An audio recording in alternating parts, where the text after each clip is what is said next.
باپ جیسا کوئی مرد نہیں، نہ محبت میں اور نہ ظرف میں۔ امیر وہ ہے جس کے دل میں دوسروں کے لیے احساس ہو، دوسروں کی زندگی آسان کرے اور اپنی آخرت۔ ماں چاہے پڑھی لکھی نہ ہو، لیکن دنیا کی ہر ضروری بات ہم ماں سے ہی سیکھتے ہیں۔ ہر شخص کو اس کے ماضی کے ایک واقعے نے اتنا بدل دیا ہوتا ہے کہ وہ کبھی بھی ایسا نہیں ہو سکتا جیسا وہ اس واقعے سے پہلے تھا۔ تصور سے بھی آگے تک در و دیوار گل جائیں، میری آنکھوں پہ یا رب تیرے اسرار گل جائیں۔ ہم دنیا جہاں کے خوشبودار عطر لگا کر بھی اپنے بدبودار کرداروں کی بو نہیں مٹا سکتے۔ کردار مہکنا جسم مہکنے سے بہتر ہے۔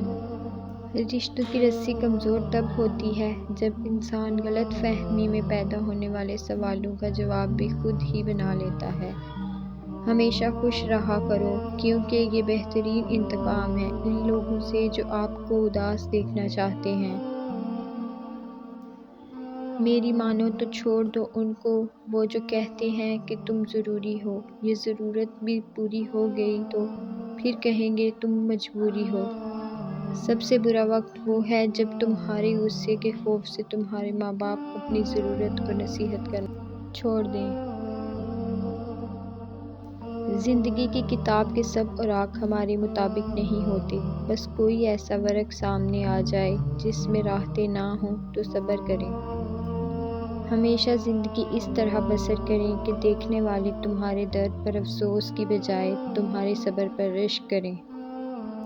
سنو، جب کوئی پلٹ آئے تو اس کا ہاتھ تھام لینا چاہیے، اس کی امید نہیں توڑنی چاہیے۔ یہ صفت الہی ہے، اللہ بھی تو ایسا ہی کرتا ہے۔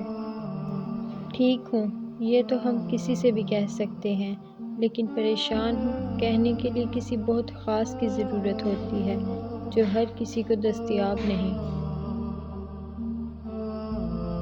جب آپ کو ہر شخص سے شکایت ہونے لگے تو یہ دیکھ لیجیے کہ خرابی کہیں آپ ہی کے اندر تو نہیں۔